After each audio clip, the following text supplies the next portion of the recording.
तो धुरंधर एक कोई मूवी नहीं, मास्टरपीस है जिसने हर एक इंडियन सिनेमा को टक्कर देकर ऐसा सच दिखा दिया जो आज भी लोग सिर्फ सोच ही रहे हैं। मूवी शुरू से ही खुद के साथ मुझे बांध लिया, फिर क्या क्या हो रहा है ये सब सोचकर ही मैं आगे जा रहा। मूवी पहले हमजा का असली पहचान यानी जसकीरत सिंह की कहानी से शुरू होगी, वो भी इतना धमाके के साथ कि आपको मजा आ जाएगा। मूवी के शुरू से ही इतना खून खराबा, इतना मांस मसाला, इतनी गाली गलौज कि मुझे लगा कि मूवी को ए सर्टिफिकेट भी कम लग रहा है। एक टाइम पे तो मैं हैरान हो गया, गोली किधर से मारा और किधर से निकला वो भाई साहब। अब अगर स्टोरी को देखे तो पहले जसकीरत का फैमिली बदला दिखाया गया, जहाँ किसी पॉलिटिकल पार्टी ने जमीनी मामलों पर उसके पिता जो कि थे रिटायर्ड आर्मी, उनको खुद के ही खेत पर सरेआम फांसी दे दी थी और सरेआम उसकी दोनों बहनों को भी बलात्कार किया गया। इस टाइम जसकीरत वो खुद था आर्मी के ट्रेनिंग पर। अब उसे जब मालूम पड़ा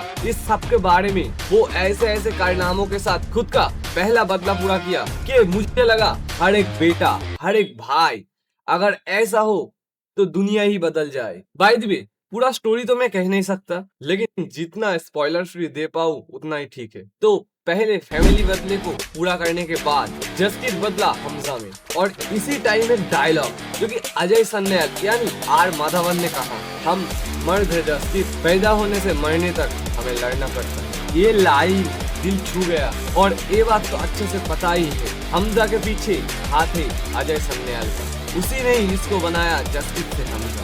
और इसी बैक स्टोरी को दिखाने के बाद कहानी शुरू होती है जहाँ पहला पार्ट खत्म हुआ, ठीक रहमान डकैत की मौत के बाद। जहाँ रहमान डकैत के मौत के बाद शुरू हो गया लैरी का शहंशाह बनने की कंपटीशन, कौन लेगा लैरी का राज, और यहीं पर फिर से चाल हमजा ने चला। Lyari gang war, Uzair Baloch versus Arshad Pappu. इसी गैंग वॉर में ही हमजा ने इतना खून खराबा की कि मेरे आंख भी कहने लगे कि क्या दिखा रहे हो मुझे।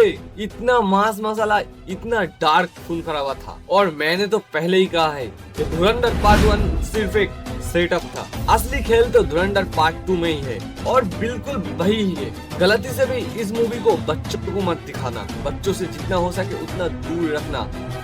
इतना मांस मसाला, इतना ब्रूटल मूवी है। मूवी में ऐसे ऐसे कहानी दिखाए गए जो आज तक सिर्फ हम कहावत सोचते थे, और ऐसे ही गिरगिट की तरह रंग बदलते हुए हमजा बनता है लैरी का नया बादशाह, द किंग ऑफ लैरी, और फिर खेलता है अपना लास्ट खेल। मूवी में ऐसे ऐसे कनेक्शन दिखाए गए हैं जो कि सच में मुझे हैरानी में डाल रखा था। और हाँ, इस मूवी से जो जो स्पेकुलेशन लगाए गए थे वो सब कुछ किसी न किसी जगह सच निकल रहे हैं। इससे ही पता चलता है कि आदित्य धर की मेहनत, उन्होंने इस मूवी को इतने परफेक्ट तरीके से बनाया है कि मूवी सिर्फ इंडियंस के लिए ही नहीं, सारी दुनिया के लिए बहुत सारे राज खुलता है। इंडिया के बड़े बड़े हादसे जैसे उड़ी, ओ सॉरी मैंने स्पॉइलर दे दिया क्या, माफ करना। इंडिया के बड़े बड़े हादसे इससे जुड़े हुए हैं। ऐसे ऐसे हादसे जो हमने हाल ही में देखे, जो हादसे हम सारे के सारे इंडियंस के साथ जुड़े भी हुए हैं।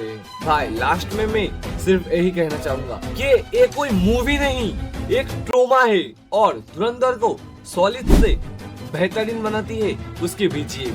पुराने गानों को इतने बेखूबी से, इतने परफेक्ट तरीके से मूवी पर यूज किए गए कि पुराने गाने सुनकर गूज़बम्प आ रहे थे। मूवी के हर एक मोड पर हर एक बीजीएम एकदम सॉलिड, धांसू, परफेक्ट लग रहा था। शायद ही इस मूवी का रिकॉर्ड 2026 में कोई तोड़ सके। और एक्टिंग, आर माधवन, रणवीर सिंह, अर्जुन रामपाल, संजय दत्त, भाई इतनी अच्छी एक्टिंग के लिए तो उन्हें ऑस्कर मिलना चाहिए, और आदित्य धर को इन सब से एक्टिंग करवाने के लिए ऑस्कर से भी ज्यादा कुछ बड़ा पुरस्कार मिलना चाहिए। अभी तक कहे गए सारे के सारे बातों पर मुद्दे नजर रख के इस मूवी को मैं देना चाहूंगा 4 आउट ऑफ 5 स्टार। मिलते अगले नए वीडियो में। वीडियो पसंद आए तो लाइक करना, चैनल में नए हो तो सब्सक्राइब करना। आप देख रहे हो क्रिएटिव टॉक्स।